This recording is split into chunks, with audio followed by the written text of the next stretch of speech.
ሰላም ወገኖቼ እንደምን አላችሁ? ደህና ናችሁ? እግዚአብሔር ስሙ የተባረከ ይሁን። ተጠፋፋን።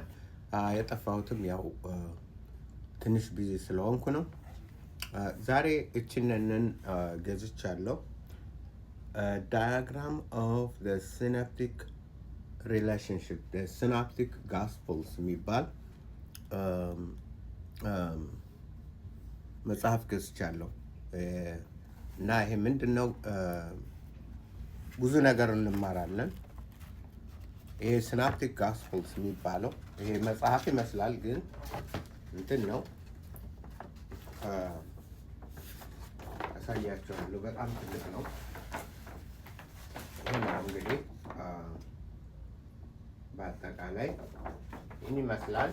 ወደፊት እንትን እንላለን፣ እንመለከታለን። ሲናፕቲክ ጋስፕልስ የሚባሉት ያው ወደ ኢትዮጵያም እየመጣ ስለሆነ ይሄ የነጮች የማይሰሩት የለም እና ይሄ በአጠቃላይ ምንድን ነው? 3 ወንጌሎች ማለት ነው። ሲናፕቲክ ማለት ሳይድ ባይ ሳይድ ማለት ነው። ሳይድ ባይ ሳይድ አንዱ ጋስፕል፣ አንዱ ወንጌል፣ ሁለተኛው ወንጌል፣ ሶስተኛው ወንጌል ሳይድ ባይ ሳይድ ሁነው እንትን ማለት ነው እና እዛ በላይ ኪው የሚባል አለ እና ትልቅ ስራ ነው። በጣም ትልቅ ስራ ነው የሰሩት። ጠቃሚ ነው ደግሞ ጎጅም ነው። ጠቃሚነቱ ምንድን ነው? ያው እያንዳንዱ አንዱ ወንጌል ከሌላው ወንጌል ጋር ያለውን ግንኙነት እንትን እንላለን።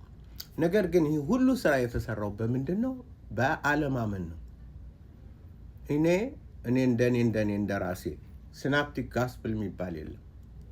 ሲናፕቲክ ማለት ባይ ሳይድ ሆኖ ማለት ነው። ነገር ግን ልክ ምንድን ነው ይህን ችግር ያመጣው? ማርቆስ ከከሌ ወስዷል ነው። ማርቆስ ማቴዎስ ከማርቆስ፣ ሉቃስ ከማርቆስ እንደዚህ ወስዷል የሚል ነው። እንደዛ የሚባል ነገር የለም። በመጽሐፍ ቅዱስ አሰራር እንደዛ የሚባል የለም። አንዱ እኛ የምንመለከተው መንፈስ ቅዱስ እንግዲህ የእግዚአብሔር ሰው ከሆናችሁ የእግዚአብሔር ሰው የሆነ ይሄ ነው እምነቱ። የእኔ መሰረት ይሄ ነው። የእግዚአብሔር በእውነት በእግዚአብሔር የሚያምን ከሆነ ይህ መጽሐፍ ቅዱስ ለእኛ የተሰጠን በእግዚአብሔር ነው፣ በመንፈስ ቅዱስ ነው። ቀደምም ብየዋለሁ፣ አሁንም እለዋለሁ። ይህ መጽሐፍ ቅዱስ ይህን ያህል ስራ ምንም መስራት አያስፈልግም። ይህን ያህል ስራ የዓለማመን ስራ እለዋለሁ እኔ። የሲናፕቲክ ጋስፕል ምንድን ለማድረግ ነው? ከከሌ ወስዷል ለማለት ነው፣ ሌላ አይደለም። ዋናው ነገር አንዱ እንትን ወንጌል እንትን ጸሐፊ ከሌላው ወስዷል ነው እና ይህንን እንትኑ 3000 ብር ይሸጣል። እንትኑ ይሄ ፓምፕሌቱ ልክ ትልቁ እንትኑ 3000 ምናምን ብር ይሸጣል። ምን ሊያደርግ ነው ወገኖች? ስለዚህ እንደ እምነታችን መጽሐፍ ቅዱስ የተሰጠው በመንፈስ ቅዱስ ነው። አዎ ዮሐንስ ጽፏል፣ ከሌ ጽፏል። ነገር ግን ጋይድ ያደረጋቸው የነበረው ይመራቸው የነበረው እንዲጽፉ ይህንን በልባቸው ያስቀምጥ የነበረው መንፈስ ቅዱስ ነው። በእግዚአብሔር ፍቃድ የተጻፈ መጽሐፍ ነው፣ የሰው ፍቃድ አይደለም። እኛ የተወለድነው ከሰው ፍቃድ አይደለም። ዮሐንስ 1:12 ከእነሱም ከሰው ፍቃድ ከወንድ ፍቃድ ወይም ከሰው ፍቃድ አልተወለዱም፣ ከእግዚአብሔር ተወለዱ እንጂ። መጽሐፋችን ደግሞ ከሰው ፍቃድ አይደለም፣ ከእግዚአብሔር ከራሱ ነው። ከእግዚአብሔር ነው። የእግዚአብሔር መጽሐፍ ቅዱስ ከዘፍጥረት እስከ ራእይ ድረስ የእግዚአብሔር ፍቃድ ነው። ስለዚህ ይህን እየወሰድን እንትን እንላለን፣ እናያለን፣ እኛ እንጠቀምበታለን። ክህደቱን ግን አንቀበለው።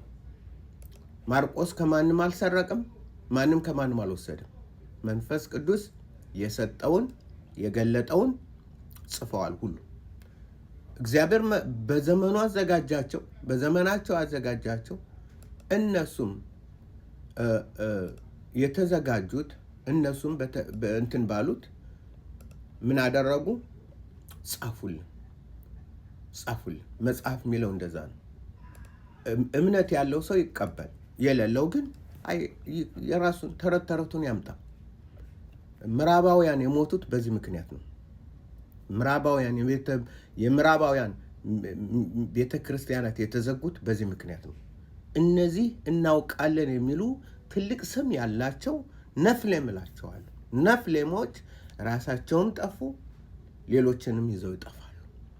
ስለዚህ በነፍሌም ዘመን አሁን ያለንበት የነፍሌም ዘመን ነው። ሪመምበር፣ አስቡ፣ ጌታችን ምንድን ነው ያለው? በሎጥ ዘመን እንደነበር እንዲሁም በእኔ መምጣት ጊዜ ይሆናል። በኖህ ዘመን እንደነበር እንዲሁም በሰው ልጅ መምጣት። በሎጥ ዘመን በኖህ ዘመን የነበሩ ነፍሌሞች ናቸው። ነፍሌም ማለት ወዳቂያን፣ ነገር ግን ትልቅ ስም ያላቸው። አንሼ ሐሼም ማለት የእግዚአብሔር መጠሪያ ነው። ለምሳሌ አንድ አይሁድ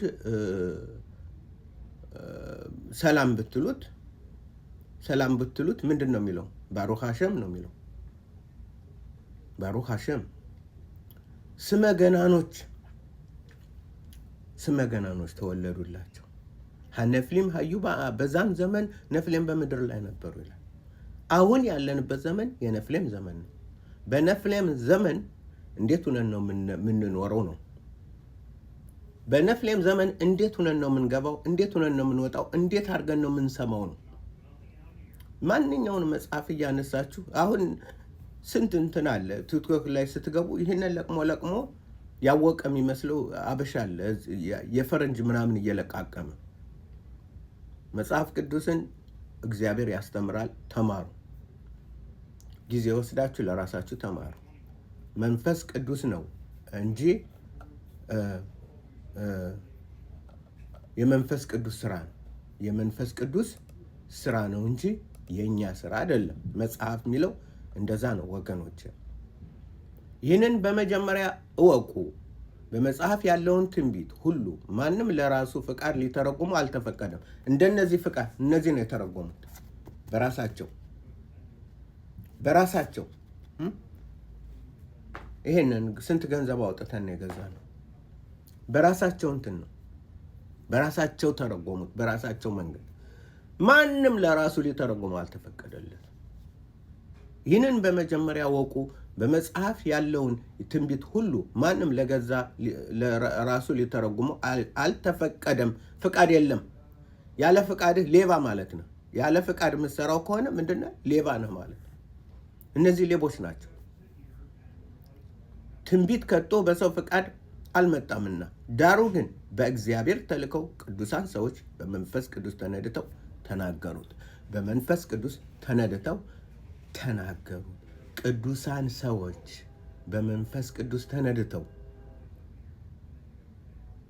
ተናገሩ። ቅዱሳን ሰዎች እግዚአብሔር የቀደሳቸው በመንፈስ ቅዱስ ተነድተው ጻፉት። ስለዚህ ይሄ ነው የምንለው ነገር የለም። ኦኬ፣ የለም፣ ተቀባይነት የለም። ሲናፕቲክ ነው ምናምን ኪው የሚባል ነገር የለም። እንደዚህ ነው። እኔ ወገኖች ይህንን በልባችሁ ውስጥ በቃ በልባችሁ ውስጥ እንዲተከል የምፈልገው የእግዚአብሔር ቃል የእግዚአብሔር ነው። ቃሌ ሰማይና ምድር ሁሉ ቢያልፍ ይሻላል አንዷ ቃል ከምታልፍ ያለው ጌታችን። ስለዚህ የእግዚአብሔር ቃል የእግዚአብሔር ንብረት ነው። እንደፈለከው ከሌ የታየ ከሌ ሲወስድ የታገኘኸው? እያንዳንዱ ወደፊት እንማራለን። እያንዳንዱ ይገጥማል፣ እንገጥመዋለን።